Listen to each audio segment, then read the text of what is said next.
everybody, would like to call the finance meeting to order. Is there any public comment? Thank you. Next, we'll move into public safety radio project. Bob Shively. Yeah. I think Bob, great shirt, as we've already noted. Yeah. New Argos, whatever. Yes. Is there any Argos today? I've moved into spring. Yeah, you're right. Warm for this one. Well, you usually use these finance meetings, talk about issues, trying to reconcile revenues and expenses, and generally run things in the most cost-effective way. In this endeavor, I think we've spoken on a number of occasions previously about the considerable expense that we're looking at down the pike to upgrade our county's radio system. We've sort of whetted the commissioner's appetite, little pieces of it in previous 911 review meetings, promising to give you the full enchilada, which is what we're here today to do.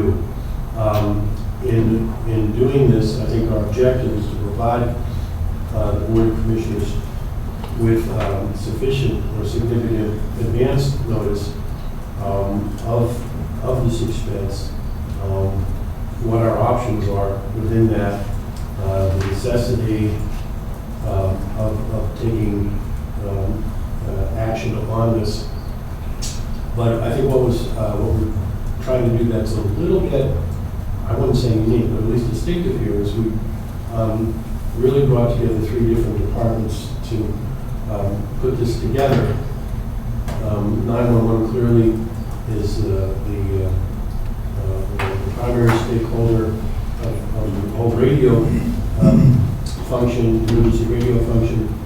But clearly this is a financial issue as well. So there's been a lot of joint work between 911, finance, and our IMTO department, put together an integrated proposal with lots of options to get the process of looking at this considerable expense on everybody's radar. It is our hope that, depending on the outcome of today's presentation, that eventually in some form, agreeable to the commissioners, we take this, if not the presentation, but including the message to the municipal advisory board and others, this is a issue for the entire county, not simply the county government, but also for our local municipalities and what have you. So, without further ado. Okay, very good. So what we're going to go over today is broken up in a couple different parts, 5 parts. First, we'll give you a little bit of Radio 101 so you can sort of know what we're talking about to include. Ryan, could you do me a favor and Yeah. just for the benefit of Linda and anybody else who may be listening in, just identify yourself. Since Sure. you're not Bob Shively. We know Yeah. Sure. Brian Hamilton, Technical Systems Manager for the Department of Public Safety. So, within Radio 101, we'll go over the components, some value and purpose, and a little bit of history for you. Part 2 will be the planning ahead. Then we'll move into the financial options, outreach with stakeholders, and finally some key decision points.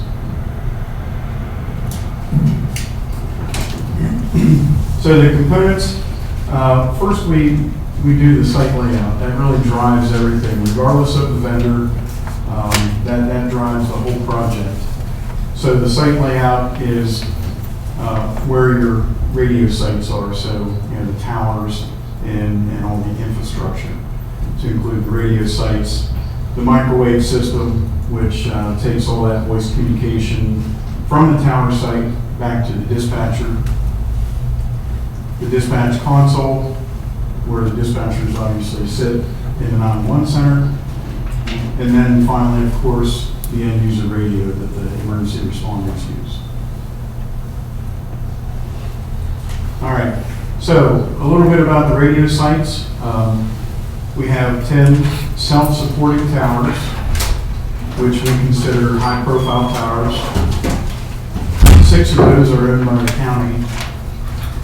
Just a side note there's 2 that are in need of replacement and we currently have that budgeted to start that planning process this year. So regardless of a radio system, that is something that, we need to move forward on. And there's many components that will go along with that planning process to include a fire paging system that is on the horizon of needing replacement and such things like that. So we make sure we plan that accordingly. 2 of the sites we pay rent at, and 2 of the sites we are co-located with the state. Moving on, we have 2 sites that we call fill-in sites. They're smaller. That are on telephone poles. We have 2 that are called sled mount sites, just antennas built on a sled sitting on a roof, much like on the roof of the courthouse. We have 2 sites that sit on the top of water tanks, and 1 unique site that sits on the football stadium. And finally, at Holy Spirit Hospital, we have a site on their smokestack. So we have a diverse arrangement of radio sites. So high profile versus fill-in radio sites. Okay, so those are, that's an example of a high profile site. That happens to be our 3 Square Hollow, the northwest part of the county. And then the compound below that goes with it, the building or the shelter as we call it. And then a fill-in site. This is Dickinson Township. They're at the township building. It's just a telephone pole. And the radio equipment, in the cabinet below. Very simple, very small.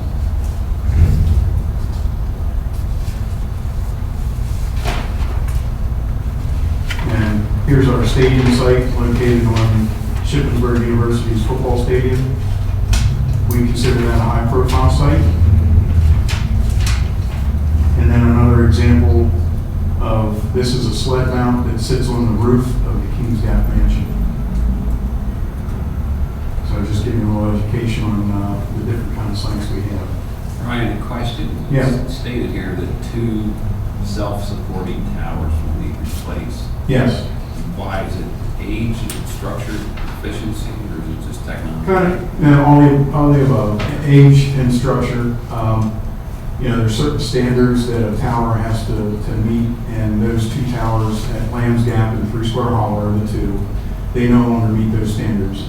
They're not going to fall down. Right. We just can't, if for example, a radio project, we would not be able to put any more equipment on the tower without, stressing it and potentially looking at some sort of liability that way. Okay, thanks.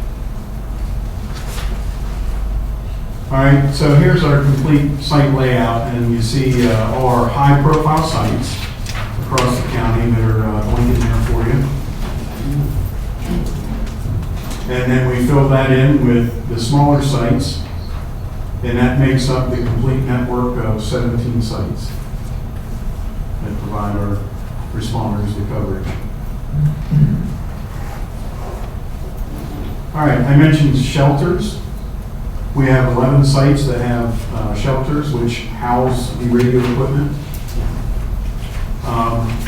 Others are outside weatherproof mounts or housed within a building. For power, we have 6 sites that have generator backup power, 4 that have backup power provided by the site owner, and other sites that use a battery for a short-term backup.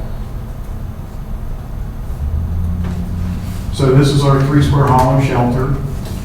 Picture of what the shelter looks like on the left, and then the 2 on the right are just equipment within the shelter, just to give you an example of what all consists of what's inside those buildings. So it's not like those are used for lawnmowers and rakes. Right. Yep. Yeah, they're climate controlled, grounded, whole 9 yards. The next component is our microwave system. This is the wireless system that connects all the sites together and creates that radio network. Brings everything back to one. This will need to be replaced as part of the new radio project.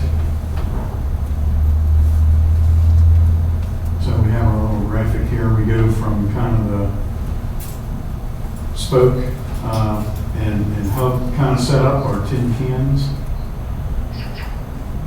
and our microwave there. That sends all the, Did we put the in there for Yeah. Commissioner Eichelberger, just to make sure we kept his attention there? yeah. Okay, so, could you explain why we need to replace the microwave system? Because in the new radio system, which will be in Project 25, which we'll describe and define a little later, but the current microwave system will not be able to carry that traffic. It's been in place for probably more than 15 years now, so it's like any other kind of life cycle. Equipment gets to its useful life, and we need to advance with the technology. It won't work with the new No. radio system?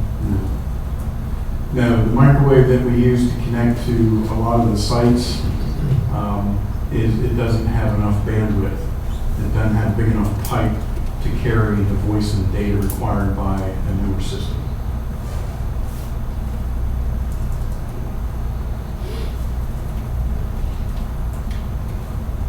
Okay.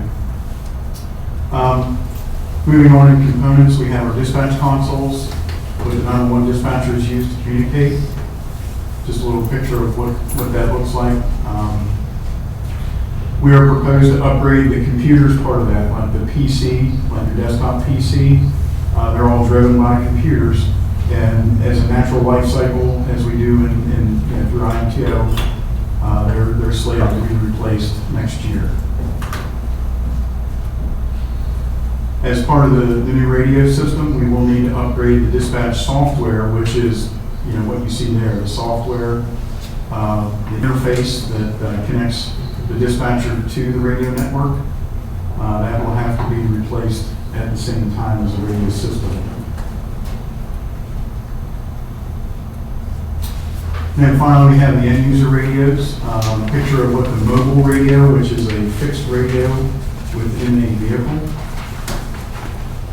And then, of course, you have the portable radios or the handheld radios.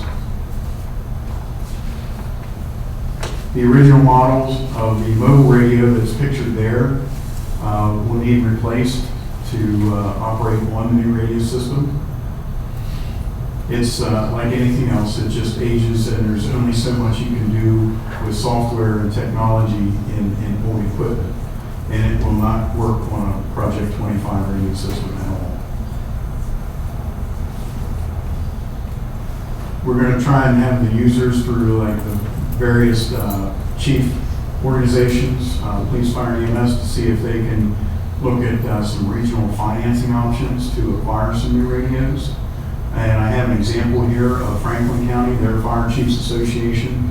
They went together and were able to secure a grant for approximately $1.2 million to outfit their emergency responders with radios. So that saved the county and the end users. From where? What's that? The grant from where? For a federal grant. Federal grant. Yeah.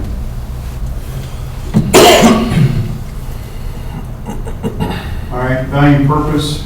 We're required to answer emergency calls as well as dispatch that to the emergency responders. As the technology changes, this is going to force public safety answering points, or PSAPs, to perform the same or some level of system refresh about every 10 to 15 years. By using the county-owned network, we're able to maintain a high level of system availability and greatly minimize failures for mission-critical communications, as opposed to using commercial vendors that do not maintain high levels of system availability, and we'd be at their mercy of tower space, rent, and any future modifications. Some of the history, the current system was purchased in August of 2000, and at that time was the most effective choice at the time. We brought law enforcement onto the system in December of 2005, followed by fire and EMS in July of 2007. The original cost of the system was about $11 million, and that also included a county/end user cost sharing for end user radios. There was a county baseline established where the county paid 2/3 of the cost of that baseline, and the local agencies were responsible for that third, and then if they wanted anything above and beyond that, it was 100% on the agency. So when you talk about their baseline, you know, basic radio unit, Yes, not everything they wanted, but what was determined to be frontline or critical communication. So for, their fire engines, that would be considered a frontline. But for a utility truck or something, a chief's vehicle, that was not considered as part of the baseline. It was just the critical apparatus. So part two, When we did that the first time, that was before I got here, when that happened the first time, was there much pushback on establishing the baseline? I assume the final decision on what was included was up to the county. yeah, it was. I wasn't part of that piece of the project. I hadn't come on. I was with the county, but not as part of the radio team yet. But yeah, there's always a little bit of pushback because what our definition is compared to an end user definition may not always match. But I think for the most part it was well received because of the fact that there was a split cost between the county and the end user. The lion's share Was not the original plan, but Right. it was essentially some of the pushback actually. from Yeah, I municipalities. think because of the fact that there ended up being a perceived, cheaper system, that might have left a little more money to be able to help out. Part two, in planning ahead, the present, we'll talk about the present state of the radio system as it is today, the evolution over the next 3 to 5 years, what we could be faced with, the future state, a multi-year implementation plan. As far as the present state, currently we have a Harris radio system, which is functioning and handling today's needs. We don't want to put anybody in alarm to think, we need to make a change tomorrow. That's why we're here planning ahead. So things are okay for today. The capacity of the system has not been compromised. It's very efficient and easy to manage. And we've not received any end of support for the operating system or what is called Open Sky. So Harris, as well as Motorola or any other radio vendor, they offer many different flavors of radio system. This is one flavor that Harris offers. So I sort of make the analogy to the operating system, the Open Sky, as it's called. We've not received any end of support notices to this date. We're maintaining interoperability on a county-to-county and a county-to-state level. And our current Open Sky radio system is proprietary, and sometimes does render its own hurdles for some interoperability. So over the next 3 to 5 years, the original model radios are now either past end of life or nearing end of life. The radios will continue to work after end of life. So we just want to make that very clear that, once that, the day after, so to speak, the radio is going to continue to work.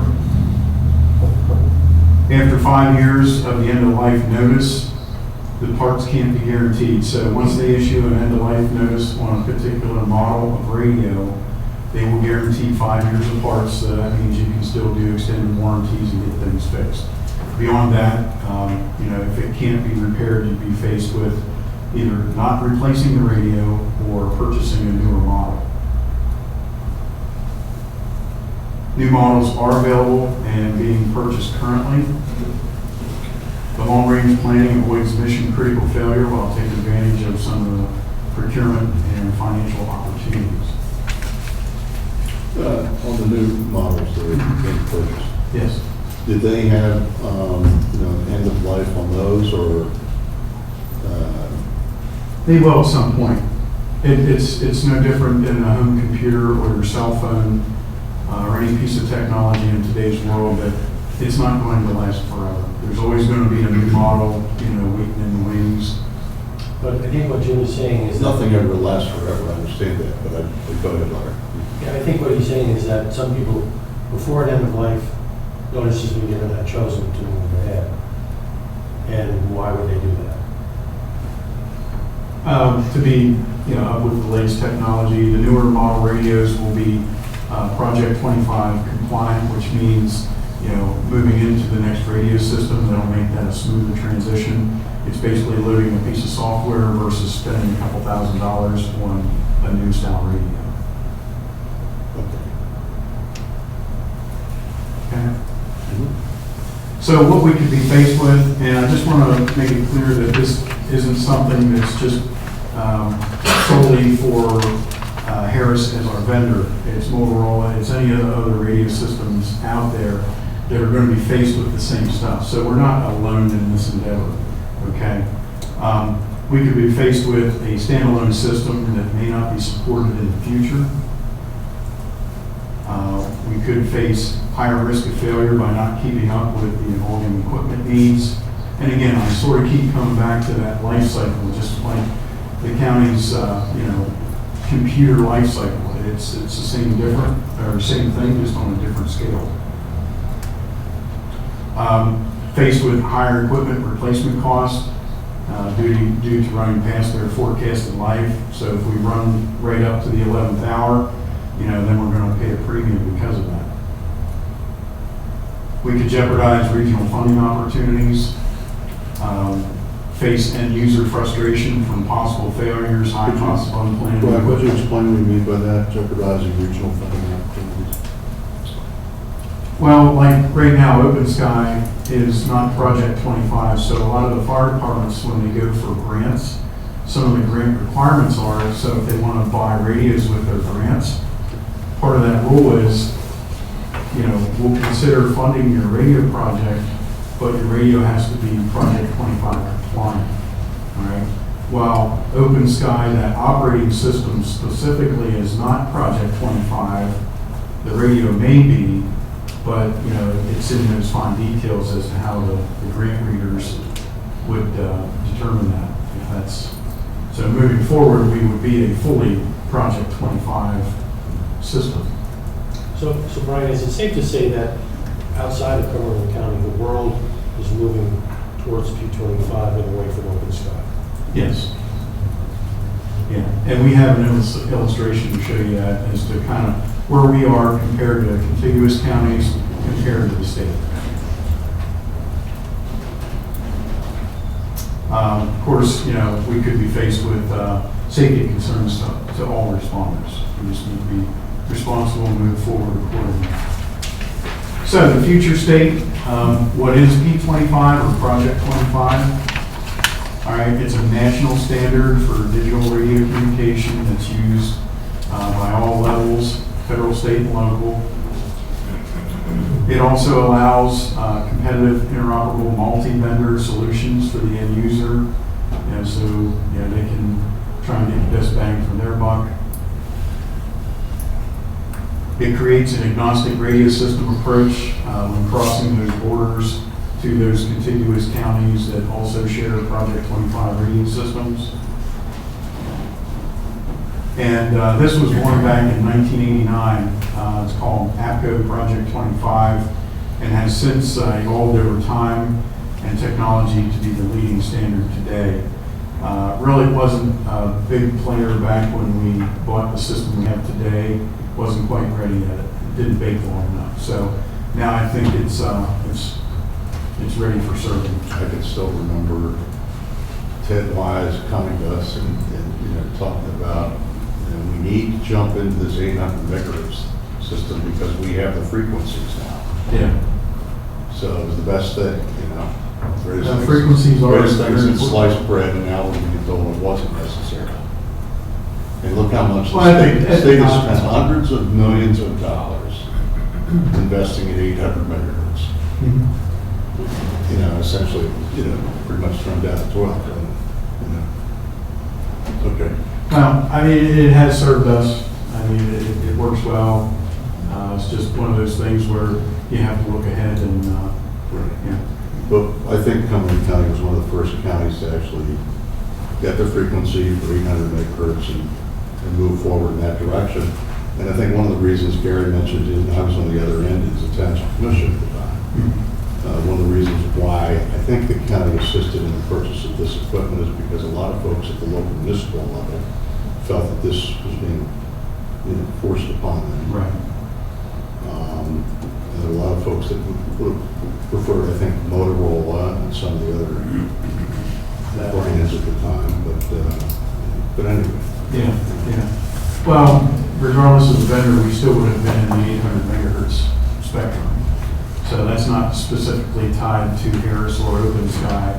Yeah, that's just. Well, other counties didn't go to 800 megahertz. I mean, we were at 800 megahertz, but I know a lot of the other counties didn't go there. Yeah, currently Adams is 800 megahertz, and York is transitioning to a combination of 7,800. So Right. it becomes a matter of frequency availability. So to have everybody on the same thing is just not really. At the time the county chose 800, wasn't the state also planning to go to 800? Yes. They changed, didn't they? No, they're still. They're still on 800. Yeah. They've been trying to get the statewide radio system working for decades. Yeah. Well, It's been yeah. a mess. It's a mess. And we still leverage many positives from our relationship with the state and the fact that we're both on 800. We share talk groups with the state police, working back and forth. The state police are monitoring our police dispatch talk groups. They randomly talk back and forth with the local municipal police departments. So there have been quite a few advantages that we've been able to use and leverage back and forth with the current system. So The state police have been complaining about 800 megahertz for a long time, too. yes. Yeah, they're looking, I think, to switch to P25 also. So, Brian, my mother was a long-time Irish Catholic, would see the word agnostic used as an adjective and be totally horrified. Can you just explain what might be good about an agnostic radio system going across the borders? What that means is you have a like radio system. So it's much easier to create that interoperability between the two systems so that you can ensure radio communications when you cross that border. While we have that today, we have different pieces and parts to make that happen. While tomorrow it will be a little more seamless, so easier. Yeah, we kept hearing about how our system would only communicate with York County because of some, I guess, patches, I think is how it was characterized. We have patches established with. So that would not, going forward, under the new system, we would not have anything quite as makeshift as that, or? Well, we would still utilize the patches. I mean, that's a very common tool that a lot of counties use in the 911 centers. What we would be able to leverage is probably a step above that, is to be able to have a radio go from a Cumberland County radio, and essentially you could switch and turn into a York County radio. So you're using their infrastructure, their radio coverage, and it's not limited to how far Cumberland County's radios bleed into York County or any of the other counties. It just So if we were to chase those people from Fairview Township in York County who come in and use our libraries, Right. if we were to send an expeditionary force into Fairview, they could just switch over. Right. And use the same radios to track them down, round them up. Look at the one. You're really hung up on that. I am, I'm sorry. No, but it is interesting because I remember, sitting on the task force that, was involved in this whole issue. And I remember Councilman Jack Murray and I were big time pushing for interoperability because East Spencer Township borders on, in Marysville and Dauphin, and the same thing with New Cumberland. And I know there for a while, at least, some of our first responders were running around with multiple radios. Yes. So that they could talk to Yeah. our neighbors. And I guess over the years that we've been able to like you said, do some patching, things work better. So this will be a little more seamless, is what you're saying. Yeah, we'll be able to expand upon that interoperability and make it even easier yet for the first responders.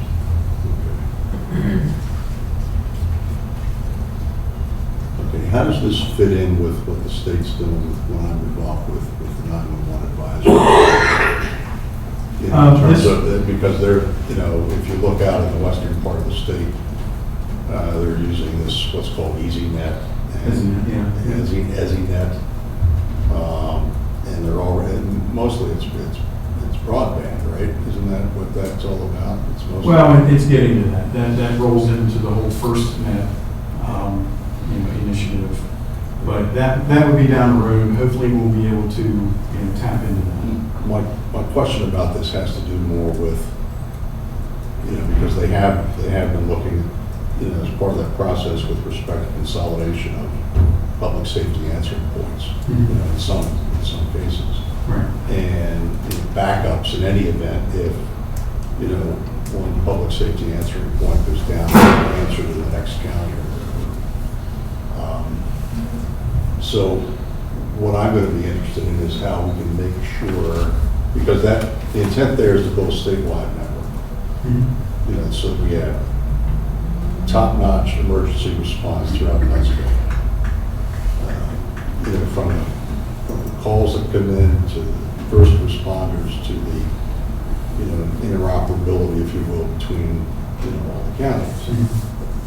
So what I'm going to be interested in is making sure that this doesn't, duplicate anything that the state's doing and/or that we're not out, doing something brand new that isn't going to overlap with something else that's already being done at the state. Yeah, and as we sit today, we already share resources with the state where that microwave I talked about, that wireless communications, they ride a piece of our microwave, and hence then we ride a piece of theirs, and combined, that's what helps make up our county radio network. So we already have some of those initiatives in place today, and we're hoping to, with FirstNet, expand upon that in the future. Yeah. And with Project 25, that also lends us the ability to partner with another county to maybe have some kind of a, you always have a side A and a side B of your radio system, so you have your primary, and then you have the hot standby, so if something happens to this one picks up. Well, have that physically located maybe in another county, so all your eggs aren't in one basket sitting down in one building, and that would help provide some diversity. I mean, I just think it's going to be really important that, I think that the folks there that acknowledge that, we have overcapacity with respect to infrastructure in Pennsylvania. Yeah, the state We want to has a make sure that phenomenal we got top quality and be able to have the best, emergency dispatch possible. By the same token, we don't, we're going to be looking at, maybe some areas downside. Because we're trying to promote also efficiency. Right. Because this stuff is very expensive. Yeah, absolutely. Continue. Okay. All right. We pretty much covered that. All right. So, the vendors, out there, we're not really talking vendor specific in this presentation. Obviously, we're a Harris customer currently, Motorola, there's other vendors out there. So this is a look of the South Central Task Force and where they are in radio systems. And you see Cumberland's a little yellow there, or however you wanted to pick that color. And Franklin, Adams, York, Lancaster, and Dauphin, they're already on a Project 25 system currently today. Lebanon and Perry are in the process of transitioning to a Project 25 system. So you can very easily see how, with us moving that direction, will greatly help our efforts. Because that's the most important thing is our daily interoperability. That's the most part of our problem. And then, of course, the statewide radio system. You can just see how Project 25 is just kind of starting to bleed across the whole Commonwealth.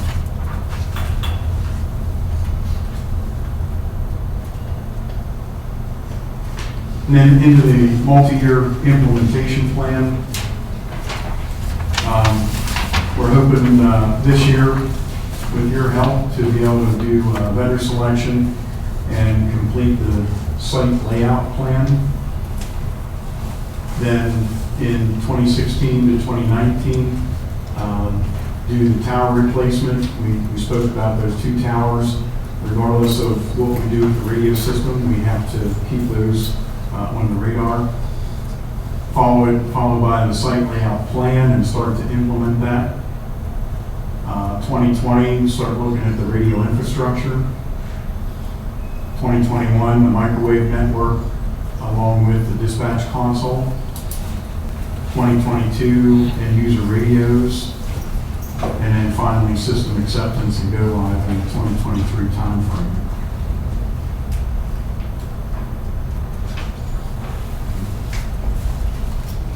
All right, our financial options. We'll go over, this is a lot of what Dana will talk about, but high-level costs and cost drivers, objectives, funding sources, examples. So the high-level cost figures, this is what we gave a range. Obviously, we're not far enough along to be able to dial anything in. So these are our kind of worst-case scenarios. The site layout plan and the tower replacement. Again, the same timeline, approximately $3 to $4 million. And down below, we have that asterisk, again, the 2 towers need replaced regardless. Then the radio infrastructure, anywhere from $9 to $13.25 million. Followed by a microwave network, which would be $2.5 to $3 million. Dispatch console, $500,000 to $750,000.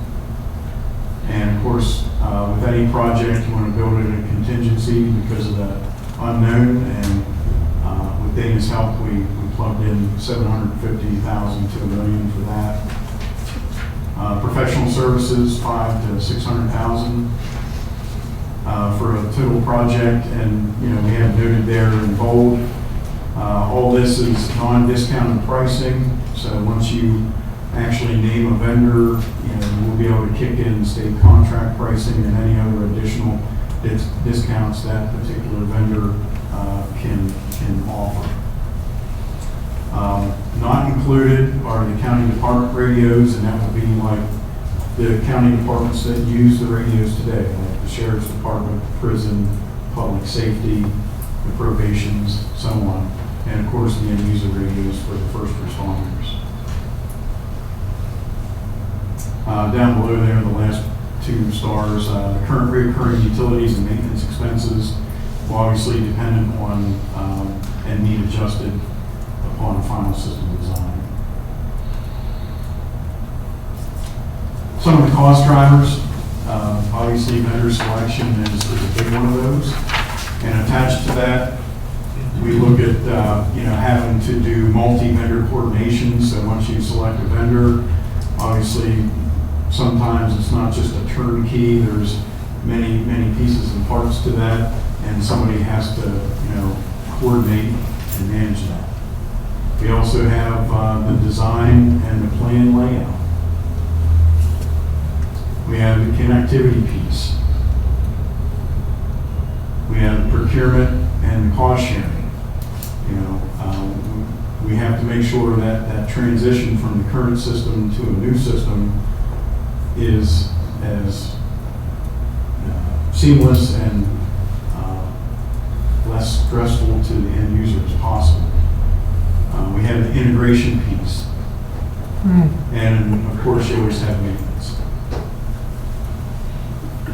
So that might drive us to the need to have some technical expertise for writing those specifications and for implementation. Along with, reasons cited, the multi-vendor coordination. moving pieces and parts. And we cited an example, much like Kirk Center does with planning, where he utilizes HRG to coordinate the deliverables, but he's still part of the project and oversees things. But it doesn't pay the county to have that kind of level of expertise on staff for a short-term project. And from here, I'll let Dana take over for a few slides. I always like to brag, Cumberland County was just confirmed with the AAA bond rating. But that does offer us an opportunity to provide low-cost financing in comparison to the market. So it's an important part of what we're going to be discussing in the rest of the slides. The project timeline spans through 2022, 2023. This brings about some complication to the financing. It will span multiple board terms, and potentially one of the bond issues could be in the first year of the next board term. There's also, whoops. Just a moment. There's going to be a complicated mix of financing, potentially more than one bond issue. We'll be leveraging 911 uniform funding, and there's also other financing sources that we'll be looking into. So it's really important that Commissioner Hertz to bring home a lot of funding from his committee. Yes, the more, the better. No question. No, I just wanted to remind you though that the 911 board is advisory in nature. Okay. Much close to the action. We'll use the bond rating to leverage funds and minimize the impact of the general fund. We'll maximize grant funding, restricted funding, and other revenue sources. And we will utilize fund financing when other financing sources are not available, and to leverage the 911 uniform funding. And as a last resort, we will use the general fund subsidy. Dan, what other, when you say leverage other financing sources, what were you thinking of? I have a slide later. Oh, okay, all right, okay. We're going to go into more detail about Okay. each little piece. Under the grants, we'll be researching and looking at different potential grant opportunities for the county, and as we find opportunities, we will share them with the other stakeholders. Some example of potential grants that are out there is 15% of the 911 uniform funding. It's earmarked for regionalization. It may be difficult to go after this funding source, but we will try. No, it's Good just- question. Well, no, I was just thinking, if we don't have any other counties that are, heading in the same direction, then right now, that we could join with, that might enable us to get some of the 15%. Right, but there could be potential. Not to implement the radio system, but what we can do is by sharing some resources, like I said, that A and B, putting that over there, that would lend, part of that solution to capitalize on that 15%. Okay. Provide backups for each other. State and federal grants and nonprofit grants. So some examples of other revenue sources are the telecom lawsuit, 911 uniform funding, and opportunities for co-op and cost sharing with adjacent counties. And this also could help increase the opportunities for the 15% unified. And then for bond financing, we will have to do at least one bond financing for this project moving forward. It's a low cost option for funding a large part of the project. It spreads the impact over a longer period of time. And with the new 911 uniform funding, we could have the opportunity, if there's enough funding available, to offset principal and interest payments. In the past, it's always been 100% general fund subsidy, but there is opportunity that we could have some money available for that. So based on current market conditions, the cost of a $10 million bond issue paid over 12 years is about $950,000 annually. The reason I chose 12 years is you have to amortize the bond over the average life of whatever asset you're purchasing. So if we purchase with one bond issue for just the radio project, we couldn't exceed a 15-year bond.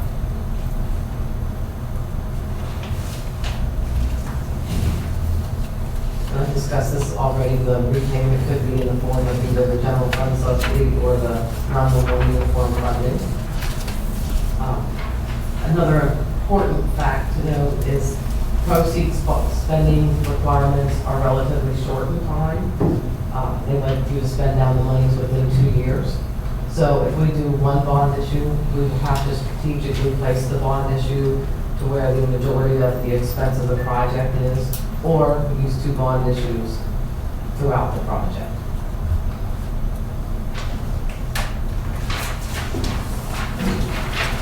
General fund subsidy, it will be used as the funding option of last resort.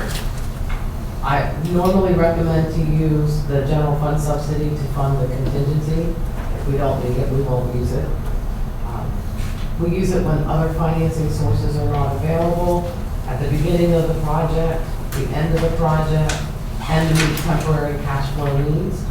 There is the potential, if we do one bond issue, we may want to issue the ordinance that puts a reach back clause into the bond so that we could wait a few months into the project when we have some expenses occurring and then issue the bond money and then reimburse the general fund.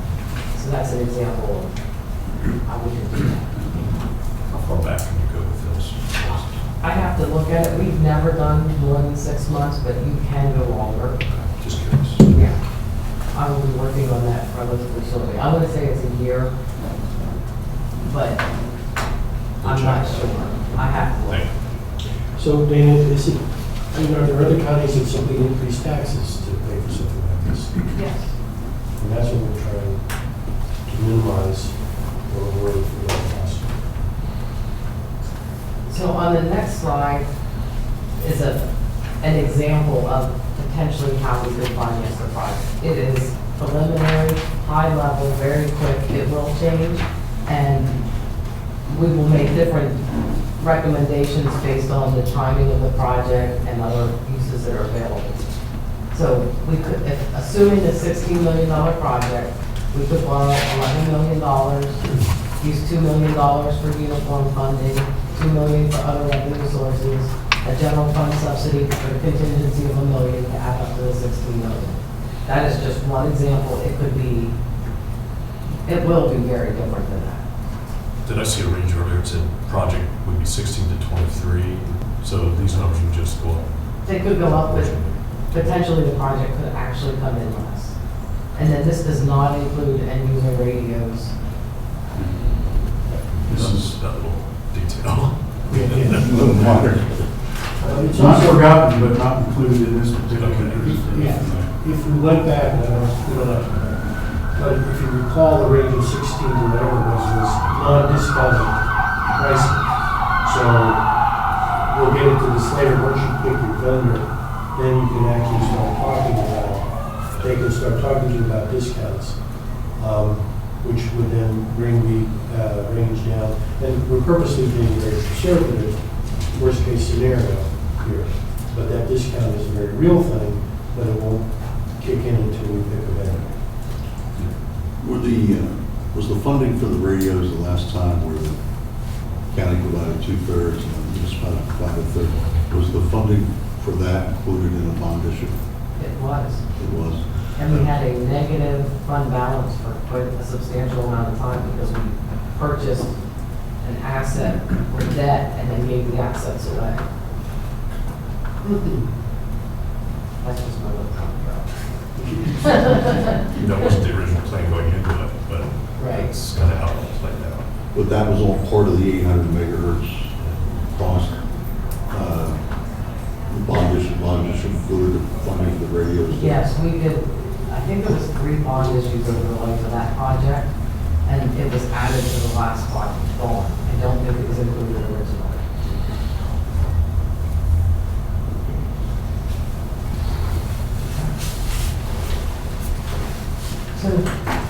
talked about project procurement. This is a complicated project that will have many pieces to it. We will also be using multiple mechanisms for purchasing. It'll be a combination of state contract, consortium, bid, potentially depending on some decisions we make, other decisions could become sole source or proprietary. So early in this process, we'll have to develop a purchasing plan. And that will involve the solicitor, public safety, and finance working closely together. He's very happy. Keith. We're gonna have to predetermine how we will purchase the different pieces so that we can hopefully limit any purchasing delays that could interrupt the project. We don't want a major piece of the project that needs to be bid held until the last minute. We want to know that up front and make sure that we can make this as seamless and smooth as possible. Since we're taking a project management approach to this, who is the project manager? Who is the team? You are, apparently. Yeah, obviously I'll be very close to everything. As we move forward, if we see the need to do a consultant, then I would be right there with the consultant so they have The overall project resources. overall project management, because it is both the technical side, the financial side, may in fact come out of the commissioner's office at that very highest level with the overall Gantt chart, with finance coordinating in detail financial aspects and the timing of the bond releases, and the 911 folks under Browning and Bob, working directly with the technical vendors, and perhaps even employing someone along the lines of HRG for the bridge, like we purchased the bridge.